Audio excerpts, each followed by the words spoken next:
악행하는 자들을 대하시느니라 하였느니라. 아멘. 베드로전서 오늘 3장 1절에서 12절의 말씀으로 성도의 인간관계, 성도의 우리 그리스도인들은 이 땅에 살면서 인간관계를 맺고 살죠. 그래서 여러분 이 펠로우십, 인간관계가 좋은 사람이 참 좋은 사람이에요. 사람이 관계망이 안 좋은 사람도 있어요. 어디 가나 그 사람 얘기하면은 대책이 왔어요. 얼마나 힘들어하는지 몰라. 근데 어디 가나 그 사람 얘기하면 아이고 그 사람 참 좋아. 그 사람 때문에 하나가 되고 평안하고 이게 참 좋은 거예요. 이거보다 더 좋은 게 없어요. 그리스도인은 그래야 돼요. 그게 뭐 쉽게 되지는 않지만 천선이 어쩔 수 없다 이런 말로 넘어가서 될 일이 아니고 우리는 이 세상에 어떤 사람들에게도 표상이 되기 때문에 그래요. 우리와 누구와 관계를 갖고 우리가 생각하냐면 예수 안 믿는 사람이나 불신자들이 우리만 보는 게 아니에요. 우리가 예수님 따로 우리 따로 생명 따로 우리 따로라면 뭐 할 말이 없어요. 그러나 우리는 그런 존재가 아니기 때문에 우리를 볼 때 곧 그분을 보는 것과 똑같이 보기 때문에 우리가 인간적으로 열심히 우리가 정말 예수님 닮게 행동해야지 되는 게 아닙니다. 그렇게 한다고 되지도 않아요. 노력해서 되는 게 아니라 근본적으로 우리의 정체성, 우리의 존재가 예수 그리스도 안에서 완전히 바뀌어서 내가 나를 생각하는 내가 어떤 존재인가가 분명하게 정리가 돼야 돼요. 척, 믿는 척, 아는 척, 이런 척으로 살아가는 게 아니라 그런 존재로 살아가야 돼요. 생명으로 살아가야 되고, 진리로 살아가야 되고, 그 다음에 여러분이 잘 알지만 길로서 살아가야 되고, 소금으로 살아가야 되고, 빛으로 살아가야 되는 것은 당연한 거예요. 우리는 바다에 잠긴 자가 아니라 이제 무트로 뛰어나온 사람이에요. 어둠에 잠긴 자가 아니라 이제는 광명한 빛을 보고 사는 사람들이에요. 그렇기 때문에 우리가 이 세상 살아가는데 가장 중요하게 우리의 모습을 드러낼 수 있는 것이 인간관계예요. 그게 시금석이에요. 그리고 우리는 또 누구나 어떤 사람을 향해서 저 사람 예수 믿는 사람인데 왜 저래? 그런 판단할 자격도 우리는 없어요. 우리만 잘하면 돼요. 자기만. 자꾸 우리가 사람을 보는 이게 열려가지고 저 사람은 누구만 못해, 이만 못해 이렇게 말할 존재도 아니에요. 우리는 그런 데 신경 쓰지 말고 내가 그리스도 안에서 어떤 존재로서 어떤 생명으로서 사느냐가 우리의 삶에 사는 데의 인간관계에 굉장히 중요한 거예요. 그래서 우리는 조건적인 관계를 갖지 않습니다. 다시 말해서 네가 나한테 한 만큼 나도 줘. 그건 다 상식이야. 뭐 이렇게 살아가는 거. 그건 예수 안 믿는 사람도 동일하게 살 수 있어요. 우리는 그렇지 않아요. 우리는 어떤 조건적인 사랑이 조건적인 관계가 아니라 그리스도가 우리에게 하신 것처럼 하나님이 우리에게 하신 것처럼이 조건이에요. 그래서 이 예수 그리스도는 신부인 교회를 위해서 온갖 수모를 인내하셨어요. 사랑하셨기 때문에 고난을 감내할 수 있었어요. 이제 베드로 사도는 고난을 견디는 이 사랑을 그 예수 그리스도의 사랑을 우리가 배우라는 거예요. 존재가 바뀌었다고 배우고 이게 닮아가는 이 과정이 없는 건 아닙니다. 이 세상 살아가면서 우리가 평생 주님 안에서 주님으로 말미암아 우리가 주님을 따라가면서 주님을 본받아가는 거예요. 그래서 토마스 앙케포스가 같이 쓴 책 중에 그리스도를 본받아 이것은 한 번만 보는 게 아니라 인생을 살아가면서 그리스도를 받아보면서 그의 성숙함에 계속 이르는 거예요. 그것이 그의 생명 안에 거한 자들이 가질 수 있는 특권이며 의무며 또 당연한 결과예요. 만약 그게 없다면은 그 사람은 그 존재가 아닐 수 있어요. 그래서 예수를 닮기 원하고 배우고 하는 것이 너무나 기쁘고 즐겁고 나도 모르게 이게 뭐냐면 생명줄이 거기에 걸려 있으면 계속 닮아가는 거예요. 바라보는 것에 의해 닮아가요. 이게 이상하더라고. 부부들도요. 안 그렇지 먼저 차이는 있을 수 있지만은 이렇게 자세히 보면은 처음에 결혼할 때는 별로 안 닮았는데 한 30년, 40년 같이 살잖아요. 그러면 이미지나 그 느낌이 비슷해요. 나랑 우리 집사람은 어떤지 모르겠지만 제가 봐도 많이 닮아가는 것 같아요. 이게 느낌이 있어요. 근데 다른 제가 목사님들 보면은요, 이 닮아가더라고요. 이 느낌이나 분위기가. 어떤 사람은 얼굴까지 닮아가는 사람도 있더라고요. 아주 비슷하게 남매처럼. 이 바라보는 그 각도, 목표 이런 것이 같아지면 서로 바라보다가 닮아가는 그런 모습을 볼 수 있고, 우리가 그리스도를 본받아 살아가는 것은 우리가 예수님과 한 식구이기 때문에 그래요. 예수님과 한 식구고 날마다 주님을 바라보다 보니까 주님을 닮아가는 거예요. 해바라기가 해를 바라보면서 해바라기 됐다 이런 말 하잖아요. 우리는 누구를 바라보냐? 주바라기, 예수바라기. 그래서 닮아가는 거잖아요. 그러나 그 그리스도께서 우리 그 어떤 고난, 역경 이런 것들을 잘 견뎌서 살아갔던 그 모습을 우리가 그리스도 안에서 그를 바라보며 배우는 거죠. 부부관계와 공동체 안에서 관계에서 어떻게 하는 것이 고난을 인내하고 또 악을 선으로 대응하는 그리스도의 삶을 본받는 것인지를 보여주고 있는 것이 오늘 우리가 읽은 본문입니다. 주께서 가르쳐준 이 사랑의 기술을 잘 익혀서 우리의 가정과 공동체가 이 생명이 가득하기를 주님의 이름으로 축원합니다. 여러분, 이게 살다 보면은 이렇게 사람들마다 이 관계 속에서 그 삶이 형성되는 거예요. 혼자 살지 않습니다. 사람은 사회적 동물인 것은 사실입니다. 그러나 그 사회적 동물이면서 도리어 더 중요한 것은 이제는 그리스도 안에서 해석되어지는 사람들이기 때문에 그리스도 아니고는 생각할 게 없어요. 모든 닮아가는 거, 예수도 닮기 원함은 크고도 넓은 은혜와 대속해 주신 사랑을 간절히 알기 원하네. 우리가 뭐 성경에 나오는 어떤 글자 내용 그 윤리적이고 도덕적이고 그런 걸 아는 것을 가지고 신앙생활하면 이건 종교예요. 우리는 생명을 누릴 뿐만 아니라 그 생명의 속성이 내 속에서 계속 성육신되어져서 예수 그리스도만 우리를 위해서 말씀이 육신이 되어 우리 가운데 거하시며 우리가 그의 영광을 보니까 아버지의 독생자의 영광이다. 이렇게 하면서 예수님을 바라보잖아요. 근데 사실 예수님이 이 땅에 와서 우리에게 육신으로서 십자가에서 못 박혀 죽고 하는 모든 그 하나님의 목적 안에는 뭐냐면 그 예수 그리스도로 말미암아 우리가 다음 열매 되게 하기 위해서요. 똑같은 그 사람인 예수 그리스도 안에서 우리가 구속을 받아서 우리가 참 사람의 위치로 이게 뭐냐면요. 위치 이동해서 이제는 그리스도로 말미암아 사는 온전한 그리스도의 사람. 그 사람 되게 하기 위해서. 그래서 사람이 돼야 그 예수님으로 말미암아 만들어진 형성된 그래서 거기서 태어난 새 사람, 참사람. 그 사람 우리가 되는 방법은 그리스도 안에서만 돼요. 그 십자가에 흘리신 보배의 피로 말미암아 우리가 의로 구속함을 받고 거기서 새 사람이 되는 거예요. 새 사람. 이 새 사람으로서 사는 것이 그리스도의 삶이에요. 그러면 그 새 사람은 삶의 방식도 새 생활, 새 관계 설정이 달라요. 사람을 보는 눈도 다르고 사람을 대하는 마음도 달라요. 그게 그리스도인이에요. 교회만 다니는 것은 종교인이에요. 그러나 교회에서 이제 이 생명을 받고 이 생명으로 풍성한 삶을 누리며 그런 인간관계 속에서도 늘 사람을 어떤 조건이나 판단의 기준으로 사람을 보는 게 아니라 그냥 그리스도의 사랑으로 용납하는 그 삶의 내용, 그런 인간관계. 오늘 그 인간관계의 내용을 베드로가 오늘 이 본문을 통해서 아주 세세하게 우리에게 알려주고 있는데 오늘 그거 나누자고요. 그거 한번 말씀을 통해서 우리가 한번 함께 우리가 목격하고 배우자고요.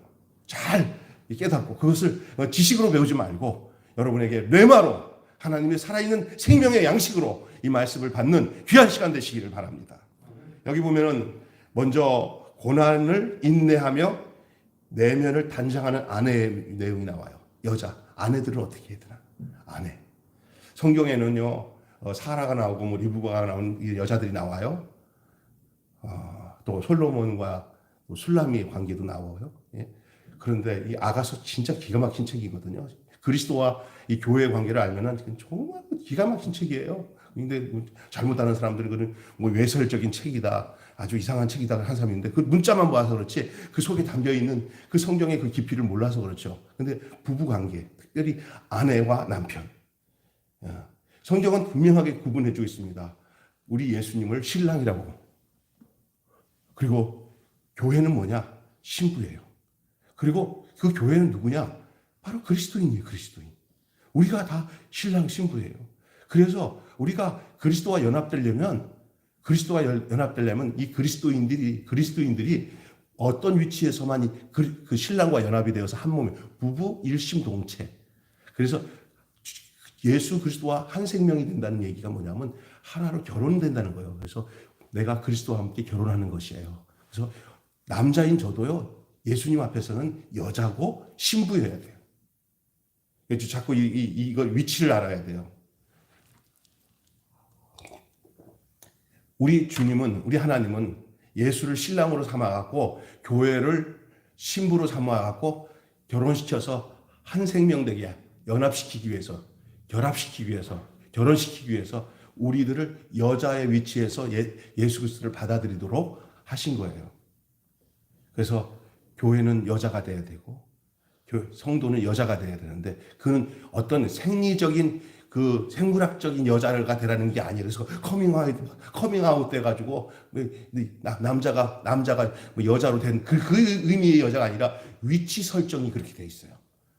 그래서 아내의 영광은 남편의 영광이고 남편의 영광 때문에 아내의 영광이 있는 거고 그 남편과 연합되는 즉시 이 여자는 그 남편 안에 구속이 되어서 똑같은 권위를 갖고 권세를 가지고 살아갈 수 있는 위치로 그리고 그 방법으로 뭐냐면 우리에게 생명을 주시기 위해서 그래서 하나님이 사람을 찾듯이 이 신랑이 아내를 찾는 건데 그 아내가 어떠냐 이 자세히 보세요. 고난을 인내하며 내면을 단장하는 그럼 아내의 위치에서는 어떻게 해야 되냐 여자로서 신랑 앞에서 어떻게 해야 되냐 믿지 않는 이 세상의 권세를 인정하셨던 예수님처럼 불신 남편의 권위까지도 인정해야 된다는 거예요. 오늘 그 얘기를 하는 거예요. 불신 남편. 예수님의 삶을 본받는 아내를 보면서 이게 이제 그리스도인의 삶이에요. 예수님의 삶을 본받는 이 아내들을 보면서 그 남편이 예수님을 만날 수 있게 된다는 말입니다.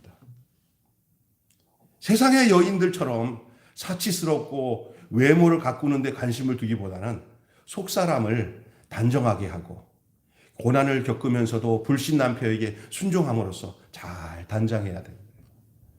저희 사실은요, 이 요즘 시대는요, 여자들이 너무너무 무서워요. 여자들이 예를 들어서 바람을 피고 딴짓 해갖고 그렇게 하더라도 돌아오면 남자들이 절절매가지고 가정만 떠나지 마. 애들 봐서라도 이런 상황이 되어버렸어요. 이게 정말 무시무시한 시대가 되었어요.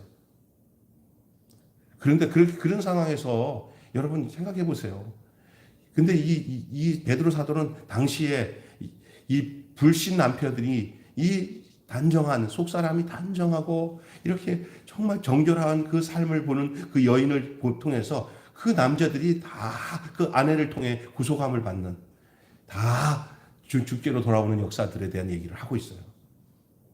교회는 이 땅에 그 역할, 이 단장된 역할의 여인처럼 그 역할을 하게 되면은 그 놀라운 역사가 있을 겁니다.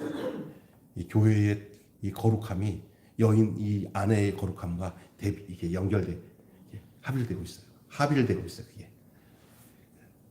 어느 시대든지 여성이 건강하면요, 여성이 단정되면은 그 시대가 가장 경건한 모습이에요. 가장 먼저 타락하는 게 여자예요. 남자들이 잘하는 것 하죠. 실제 그렇지 않았어요. 여자들의 그 정절들, 여자들의 깨끗함이 이 사회를 깨끗하게 합니다. 그 치마폭에서 아이들을 경건하게 키웁니다. 그 여자들의 아주 경건한 은혜의 삶이 사회를 변화시킵니다. 예를 들까요? 존 웨슬레의 그 형제간이 14명이나 돼요. 수잔 웨슬레가 그 아이들을 그 키우는 이야기의 일화 중에 엄마가 너무나 바쁘고 애들이 많으니까 아이들에게 경건한 삶을 그들에게 보인 게 나이 많은 아이랑 나이 적은 아이랑 나이 차이가 많이 나는데 그 제일 언니가 엄마가 치마를 탁 뒤집어 쓰면은 애들이 큰 애가 조용히 시켜요. 쉬! 안 돼, 얘들아! 애들, 그래. 엄마 기도하는 시간이야. 조용히 시켜. 그런 경건된 삶을 아이들에게 보여준 이 수잔 웨슬레를 통해서 요한 웨슬레, 찰스 웨슬레 같은 영국을 완전히 바꿔놓는 그런 위대한 하나님의 종들이 나온 줄로 믿습니다. 이 여자들에게. 근데 여자들이 타락하게 되면요, 그냥 장난 아니에요. 완전히 다 끝나는 거예요. 사회의 부도덕성들은 그 경건치 못한 부녀자들로 인해서 다 이게 망가지는 거예요. 그건 마치 선악과를 하와가 먼저 따먹은 거와 연관되어 있다고 저는 봐요. 그만큼 유혹에 약한 게 바로 여자들의 모습들인데, 반대로 그 여자가 정결하고 그 아내가 깨끗하고 바를 때 남편만 구속되는 게 아니라 그 자녀들과 경건한 자녀들을 보게 되는 줄로 믿습니다. 이게 정말 중요한 거예요.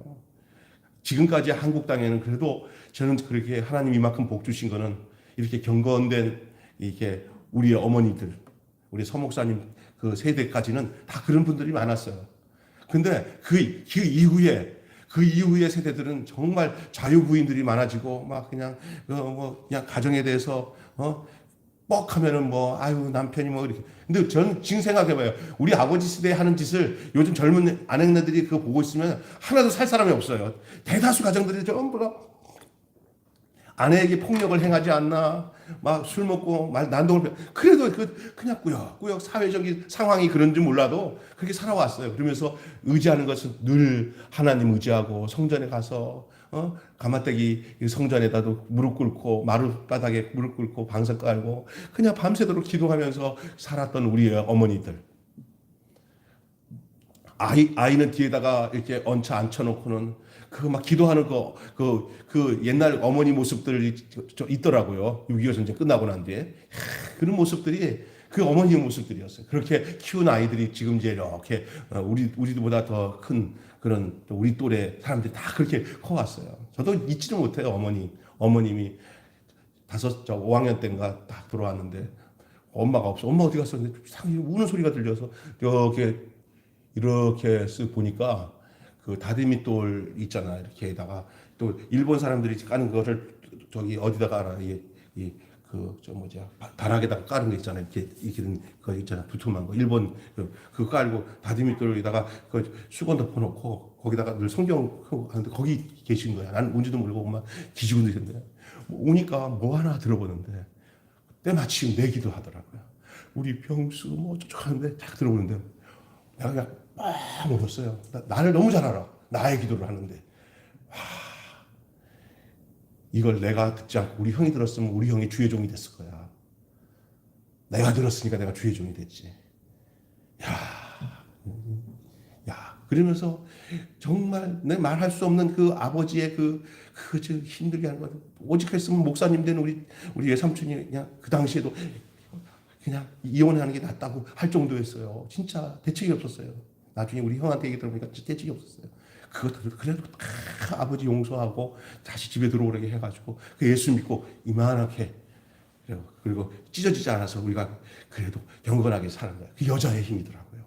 나는 진짜 다른 어머니도 다 귀하지만 돌아가시는 우리 어머니를 잊지를 못해요. 그런 분들이에요.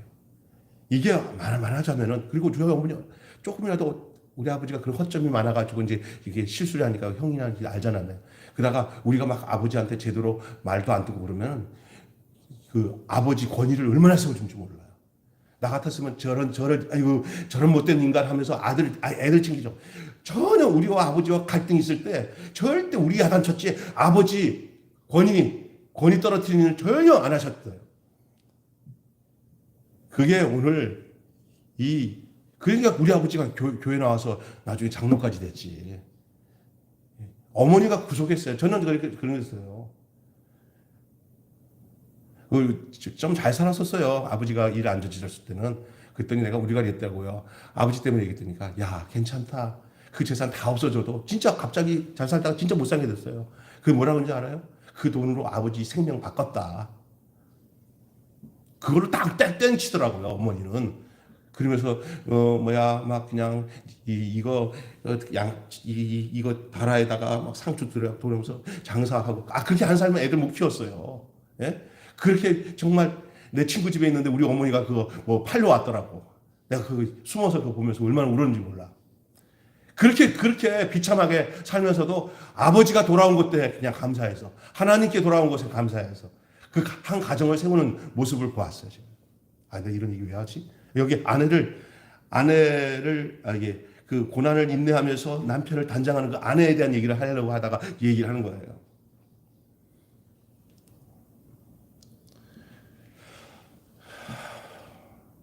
속사람을 단정하고.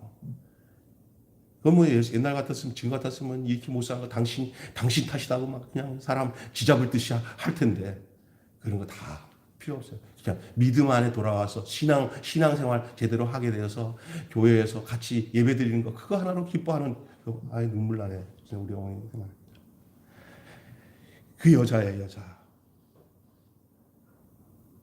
여성의 사회적 지위가 이제 높아졌잖아요. 당당하게 사회의 일원으로 그 역할을 하고 있지만 남편과의 관계에서 하나님이 정해주신 질서를 무시하고 자녀 양육을 또 소홀히 한다면 얻는 것보다 잃는 것이 많을 것입니다. 또한 남편은 어떠냐고 봐요. 아내를 귀히 여기고 기도하는 남편. 남편은 아내를 액세서리로 여기거나 자신을 시중드는 존재로, 자기에게 시중드는 존재로, 다시 말해서 뭐 하녀처럼 밥 해주는 여인처럼 그렇게 대하면 안 되는 거예요. 유업을 함께 이을 자로 여겨야 되는 거예요. 각별히 보호하고 배려가 필요한 존재로, 연약한 그릇으로 주었다고요. 그런데 뭐냐면은 밑에 있는 것도 아니고 위에 있는 것도 아니에요. 이거는 갈빗대를 빼서 동등한 거예요. 하나예요, 하나. 한 몸을 이루는 거예요, 한 몸을요. 생명의 은혜를 함께 상속받을, 유업을 받을 동일한 존재. 그것은 마치 교회와 그리스도와의 관계가 하나인 것처럼. 그러나 그리스도는 교회의 머리가 되고 그 교회는 그리스도의 몸이 된 것처럼 하나가 되는. 함께 그리스도 안에서 그 신앙으로 성장해야 할 그 지체, 같은 지체로서 생각해야 되는 것이죠. 그래서 아내를 대하는 그 태도가 그 사람의 수준인 것 같아요. 그래서 저는 많이 수준이 떨어져가서 미안하고 안타까운 마음은 있지만 하여간 이것만큼은 정말 분명한 거예요. 정말 자기와 똑같은. 근데 사실은 아담의 범죄하기 전에 아담이 하와를 향해서 했던 그 말이 진짜 중요한 거예요. 내 살 중에 살이요, 내 뼈 중에 뼈다. 이 말은 뭐냐면요, 저 사람의 살이 내 살이고 내 뼈가 저 사람 뼈가 내 뼈다는 거예요. 그러니까 한 본질, 한 존재에서 나온 거예요. 이게 뭐냐면요, 아담 하나만 졌지만 그거 띄어냈잖아요. 그래서 완전히 분리된 게 아니에요. 그냥 객체로 같이 있어서 외롭지 않도록 짝으로 만들어 놓은 거예요. 그냥 하나예요.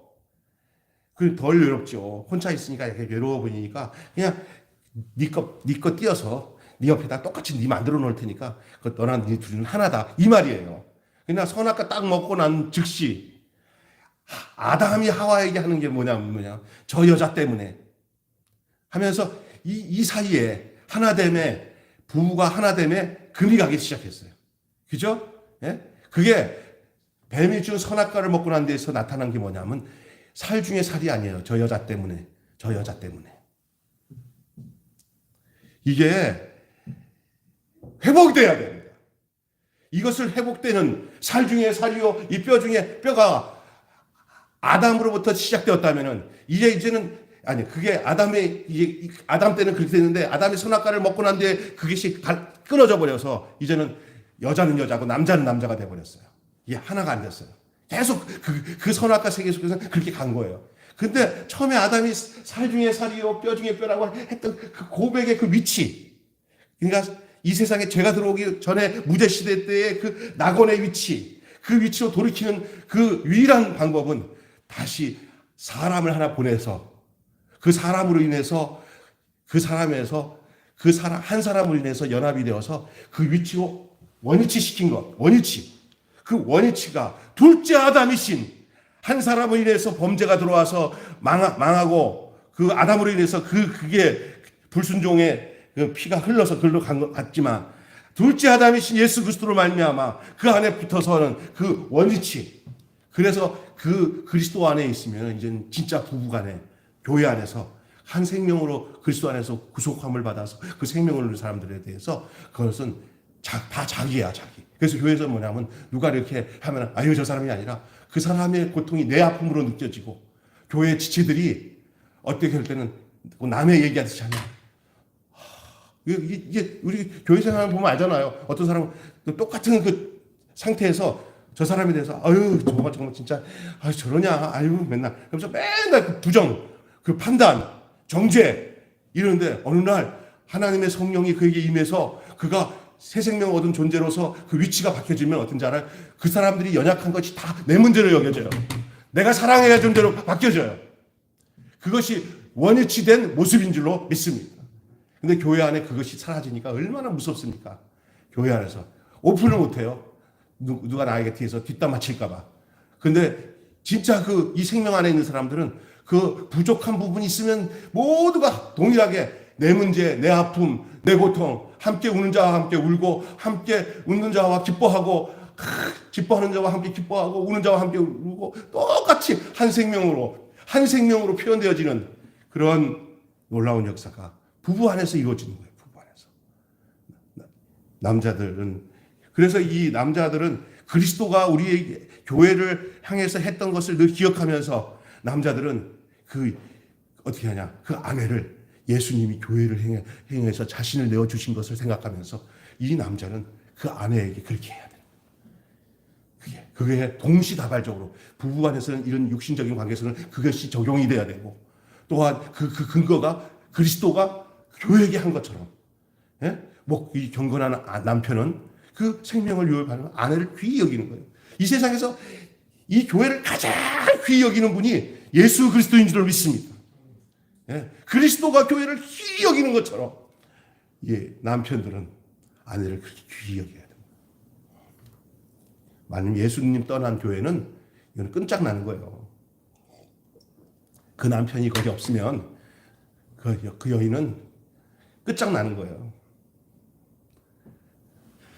그래서 그리스도께서 고난을 당하면서도 신부인 교회를 사랑하셨던 그 사랑을 본받을 때 남편은 하나님과도 잘 소통할 수 있게 됩니다. 자기가 그렇게 했던 그 남편이 이제는 그리스도의 위치에서 자기를 사랑하는 존재가 바뀌어지는 그 행복을 느끼는 여인. 그 여인의 그 과정도 그런 남편이 내게 온전히 찾아와서 그 사랑으로 나를 덮을 때까지 그 수고의 시간들을 놓치지 않고 그 고난을 잘 여기면서 수령청정하면서 그 좋은 날 오기를 바라보면서 잘 감내할 수 있는 것은 그리스도가 주시는 은혜 안에서는 십자가 주시는 은혜 안에서는 가능합니다. 그런데 그날이 오면은 그때 이제 바뀌어져요. 그 위치가 바뀌어져서 그 남편이 그리스도의 위치에서 그를 사랑하는 그 아름다운 역사를 보게 되는 거죠. 이 교회와의 관계가 똑같아요. 남편으로서 고난을 주장하기 전에 영적 리더십을 잘 발휘하고 있는지 남편의 입장에 있는 사람들은 돌아봐야 돼요. 저에게도 마찬가지고요. 저는 또 진짜 이런 면에서 정말 부족하다고 생각하는데도 불구하고 좋은 아내로 인하여서 제가 이런 부족함을 다 메꿔지는 이런 축복 가운데 사는 사람이라고 저는 봐요. 신앙은 물론이고 자녀 교육, 가정 살림에 대해서 얼마나 잘 알고 함께 챙기고 있는지 대부분 이거 여자들의 몫이라고 생각하면서 남자들이 별로 신경 안 써요. 요즘엔 젊은이들이 잘해요. 내가 보면 솔직히 우리 앞으로 어떻게 될지 모르지만 우리 사위들 보면은 제가 배울 게 너무너무 많아요. 우리 시대 때는 그런 것들을 이상한 문화가 또 당장 우리의 아버지들이나 또 우리 어머니 할머니들이나 그런 거 남자는 하지 말라고 이렇게 가르쳐놔서 그렇게 된지도 모르고 또 사람 따라 다르겠지만 그런데 요즘에는 진짜 내가 보니까 진짜 배울 게 많아요. 그렇게 살면은 정말 참 복되겠다, 참 좋다 하는 모습들이 많은데 하여간 그거는 일반적인 그런 얘기고 성경에서 말하고 하는 이 내용들은 뭐냐? 누구의 몫이 아니라 서로가 함께 알뜰히 함께 챙겨야 돼.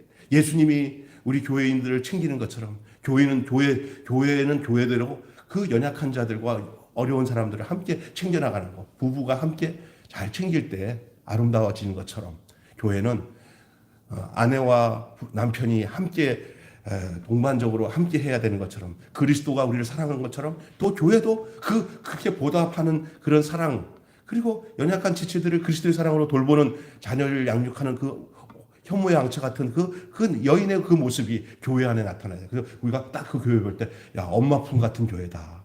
야, 참 넉넉한 교회다. 어떻게 저렇게 바지런히 그렇게 그런 지역 사람들을 돌보고 어려운 성도들을 돌보고 참 교회가 넉넉한 사랑 많은 엄마 품과 같다. 이런 양육자로서의 엄마의 모습이 있어야 될 줄로 믿습니다. 그게 사랑이죠. 그게. 자, 마지막으로는요.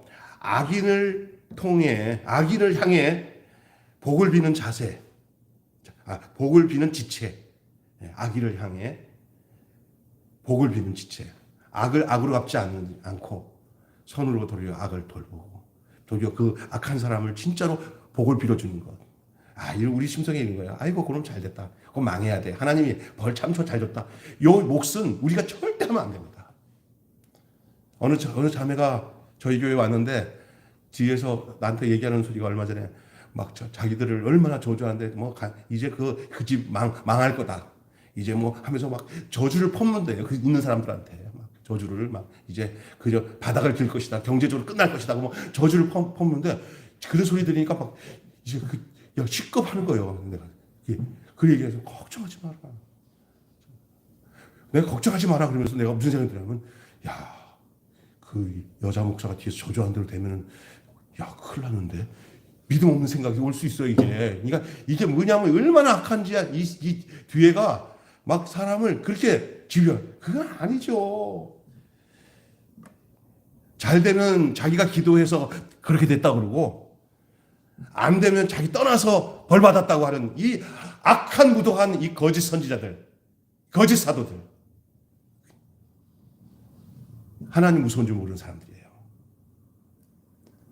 전혀 거기에 기줄 게 없이 내가 사람 간에 어떤 감정을 상하게 힘들게 하는 부분들은 없어야 되겠지. 그러니까 대대로 그런 사람들도 도련사의 도리어 목사님 교회 복 받으시기를 내가 기도한다 하는 마음으로 이렇게 똑같이 대응하지 말고 그렇게 따지지 말고 사람 관계는 서로 그냥 나를 힘들게 해도 그 사람들 복 받으세요. 그래도 저에게 뒤에서 호박씨 까고 막 욕을 해도 욕하지 말고 하나님 얼마나 마음이 아픔을 했어요. 저 사람들이 저런 스타일로 그 뒤에서 저주하고 하는 목회하지 않고 정말 양들 사랑하는 사람 되게 해달라고 그냥 축복해주고 저 교회도 그래도 하나님 세우셨으니까 복받게 해주세요. 이렇게 해야 된다.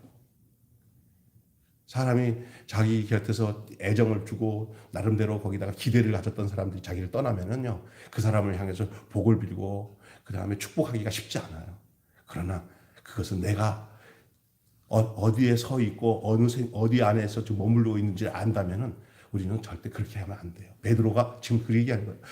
악으로 악을 갚지 말고 또 욕하지 말고 저들을 향해서 복을 빌라고 그랬어요. 복을 빌라고. 복을 빌어주라. 그게 악인을 향한 복 비는 지체, 복을 빌어주는 지체의 모습을 얘기하고 있어요.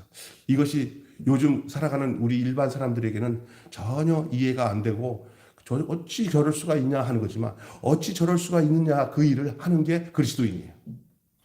이것이 당연한 일인데 이런 이것이 당연한 게 아니라 바보라는 소리를 들어도 좋아. 그래도 그리스도께서 우리에게 그렇게 살라고 하는 존재를 안다면 우리는 이렇게 살아야 그게 나중에 알면은 나중에 보면은 지나가 보면 심상에 편하고 그게 정말 복을 유업으로 받을 그런 축복된 존재라는 것을 알게 되는 날이 분명히 오게 될 것입니다. 우리 예수님도 애매하게 고난을 받고 십자가에 못 박혔을 때 물끄러미 자기를 모욕하고 조소하고 찌르고 막 그런 그 군병들을 향해서 물끄러미 바라보면서 그들을 향해서 절대 욕하지 않으시고 주여 저들이 몰라서 그렇습니다. 저들이 몰라서 그렇습니다. 주님 저들의 잘못까지도 내가 다 담당하겠습니다. 물끄러미 바라보면서 저들의 죄를 저들에게 돌리지 마시고 저 죄까지 내가 다 짊어지게 해 주시옵소서. 그것이 그리스도만이 그렇게 살아서 적용하고 살았던 내용이 아니라 그리스도 안에 있는 사람은 다 주님같이 그렇게 그런 고백과 그런 관점과 그런 초점으로 사람들을 바라보고 인간관계를 해나가는 그런 사람이에요. 어려워요. 할 수 없을 것 같아요. 할 수 없는 그 일을 우리는 못해도 우리 안에 있는 생명은 우리 안에 있는 그분은 우리를 그렇게 살도록 우리에게 그 양식으로 우리를 공급해 주실 것이고 그렇게 우리를 이끌어 주시고 우리가 그렇게 그리스도가 살았던 삶으로 살도록 역사해 주실 것을 믿으시기를 바랍니다. 내 생각으로는 못해요 하면은 신앙생활 못해요. 내가 못하기 때문에 나는 아무것도 할 수 없습니다. 당신이 나를 이끌어 주세요 하고 이끌려가야 되는 거예요. 저는 여기까지 설교를 할 수 있어요. 그러나 그것을 받을 만한 사람만 받으세요. 못 받아요. 그러면 나는 못한다고 고백하세요. 그러면 주님은 그 사람을 통해서 하십니다. 내가 주님처럼 사는 게 우리 힘으로 못해요. 우리가 죽어야 주님이 이끌어 가셔요. 우리가 살아서는 절대로 주님이 우리를 이끌어갈 수가 없습니다.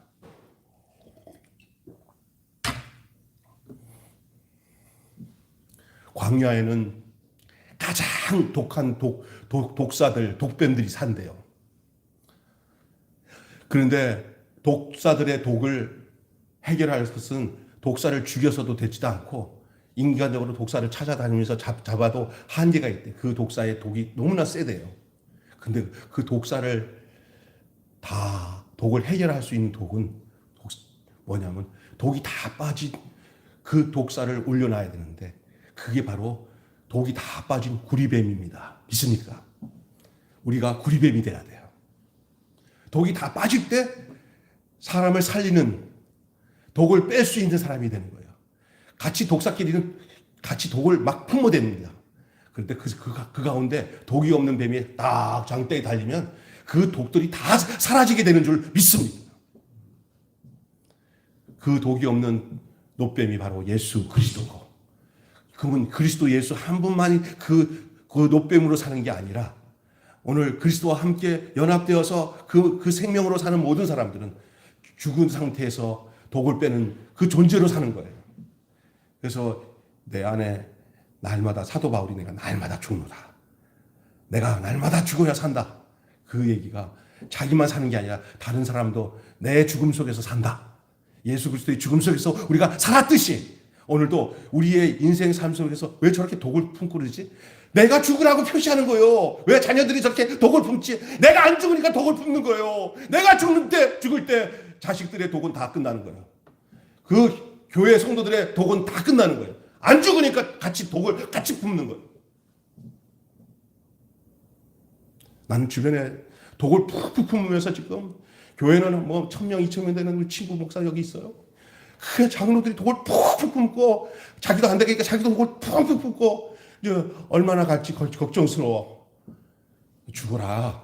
목사님 그냥 그 장로들이 바짝 짓밟으면 그냥 완전히 죽어라. 그러면 산다.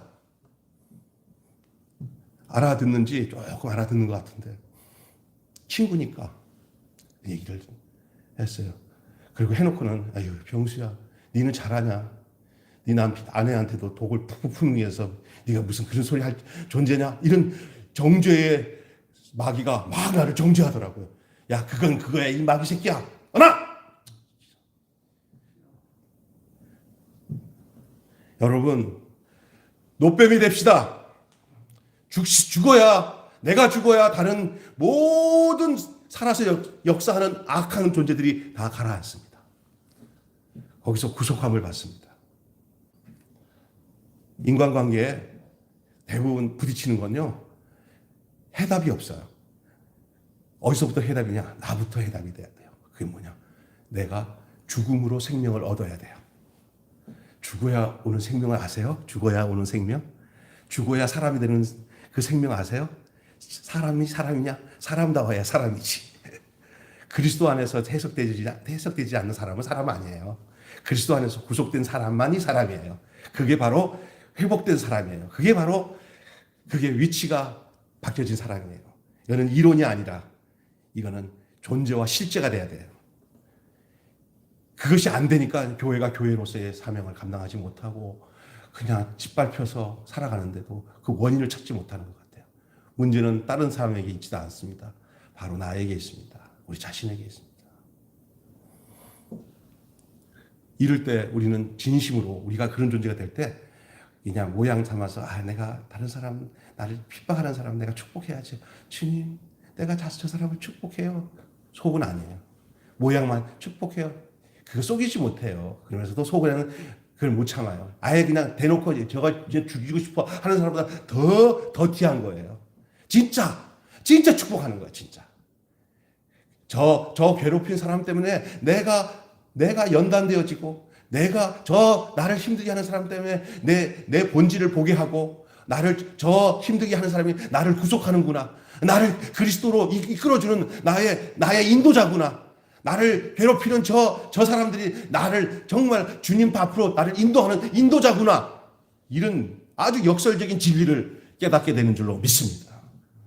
안 그러고 맨날 주여, 나를 좋게 하는 사람들, 나를 편하게 하는 사람들, 나를 힘들지 않은 사람들만 둘러치고요, 이 평생 사는 동안에 내 뜻대로 다 되게 해주세요. 내 뜻대로 다 하게 해주세요.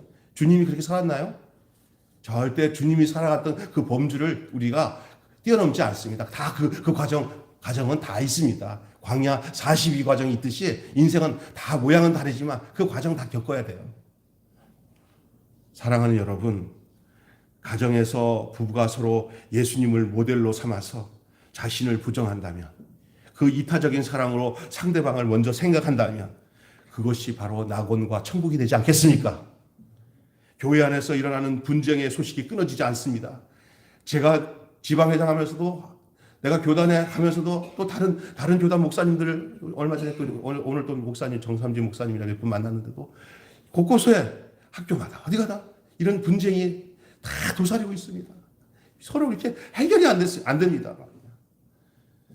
예수님의 십자가의 혜택만 좋아하지, 예수님의 십자가를 통해서 오는 혜택만 좋아하지, 그 십자가의 삶을 살라고 하는 그 말씀 앞에는 그 마음을 열지 않습니다. 십자가적인 삶을 살아라면 안 살아. 그냥 십자가를 통해서 오는 혜택은 얻으려고 그래. 십자가는 혜택을 얻는 것이 아니라 십자가는 그 삶을 살아가는 자에게 그 혜택도 따라오는 줄로 믿습니다. 오늘 예수님의 십자가를 지고 가는 이들이 많아질 때 진정한 샬롬의 소식이 점점 더 풍성해질 줄로 믿습니다. 평화는 십자가를 지는 사람들 통해서 풍성해지는 건 줄 믿습니다. 교회도요, 내가 이 매일교회에서 정말 나를 위해서 내가 십자가 지는 게 아니라 주님이 가신 그 길을 위해서, 이 매일교회를 위해서, 온 성도를 위해서 제가 죽겠습니다. 내가 이 교회를 죽겠습니다. 주님. 그냥 장사하는 사람이 이 장사 잘 되기 위해서 내가 목숨 바쳐서 이 장사하겠습니다 하는 이런 호구지책을 위한 그런 죽음이 아니라, 주님이 진정 인류를 구원하고 영혼을 구원하기 위해서 가셨던 그 진짜 사랑의 길, 그 진리의 삶, 그 삶을 살면서 영혼을 살려내는 그 간절함, 그 길, 그 십자가, 그것을 지는 삶을 살면은 우리 교회의 성도들뿐만 아니라 우리 교회의 샬롬의 축복이 풍성해질 줄 믿습니다. 이거는 저만이 아니라 교회 지체들 다 똑같아요. 목사님만 십자가 지면 우리 다 살아요. 그게 아니에요. 그게 성도들이 다 동일한 거예요. 동일한 거. 목사라는 직이 특별하게 그냥 그 위치적인 직임이지 하나님 앞에 똑같이 어린 양이에요. 그리고 성도예요. 목사도 성도예요. 주님만이 우리의 인도자이고 주님만이 우리의 생명의 유업을 부여해 주는 분이에요. 그분을 쫓아서 우리 모두가 그 길을 걸어가야 돼요. 너 십자가 지고 주를 쫓으라. 십자가 지고 가라. 기쁜 마음으로 십자가 져라. 그것이 모두를 샬롬의 세계로 인도하는 비결인 줄로 믿습니다. 마칩니다. 딱 두 마디로. 그리스도를 본받는 삶은 다양한 일상의 인간관계 속에서 구현되어야 됩니다. 다시 얘기합니다. 그리스도를 본받는 삶은 다양한 일상의 인간관계 속에서 구현됩니다. 이 말은 뭐냐? 인간관계 속에서 그게 다 드러난다는 거예요. 그리스도의 삶이, 그리스도와 함께하는 삶이. 특히 어디서 드러나냐? 부부관계와 공동체 안에서의 관계에서 어떤 부당한 고난과 어려움을 너 때문이다, 내 때문이다 하는 말을 하지 말고 다 뒤집어 쓰고 그것을 꿋꿋이 참는 자들을 향해서 그리스도의 참된 본이 밝히 드러나고, 그래서 그렇게 참지 못하는 사람들이 그 참아지는, 그리고 그 안에서 구속되어지는, 그 안에서 함께 그리스도와 함께 죽어지는 그 사람의 모습을 보면서 나도 가야 할 길이 저거구나 하는 그 영광스러운 모습을 보게 되는 줄로 믿습니다. 이게 얼마나 역설적이고 복된 진리의 말씀인지 알 수가 없습니다. 오늘 성도의 인간관계라는 말씀으로 오늘 이 수요일 밤 함께 은혜를 나눴습니다. 주께서 여러분에게 큰 은혜를 허락하셨기를 믿습니다. 기도하겠습니다. 하나님 아버지, 오늘 베드로가 당시에 흩어져 있는 그 디아스포라 성도들에게, 저들도 우리와 그 시대적인 상황은 다르지만 오늘 우리에게도 이 말씀이 동일하게 들려지는 것은 그 당시에도 이 말씀이 그들에게 그대로 통용되어야 되고 전해져야 될 말씀인 것처럼 그 말씀이 오늘 우리에게도 전해진 것을 믿습니다. 베드로가 우리에게 말씀한 그 말씀은 소아시아 시대에, 소아시아에 있는 그 교회들에게만 전한 말씀이 아니라 오늘 2000년, 한 2020, 30년이 지난 이 시대에 살아가는 우리들에게도 베드로가 절절히 하는 이 말씀이 오늘의 우리의 레마가 되게 하신 것을 감사합니다. 생명의 양식이 되게 하신 것을 감사합니다. 이제 우리가 내 생각의 기준의 원리대로 지식으로 살지 않게 하시고 주님이 우리에게 주신 생명으로, 주님이 주신 생명의 그 실존, 그 세계에서 그 주님의 눈으로, 주님의 사랑으로 바라보고 품고 인내하며 가정을 이루어가고 부부관계를 이루어가고 교회를 이루어나가는 이 놀라운 역사에 주의 이끄심의 주인공들이 되게 하여 주시옵소서. 우리 주 예수님의 이름으로 기도합니다. 아멘. 우리 다 같이 주기도문으로 마치고 있습니다. 하늘에 계신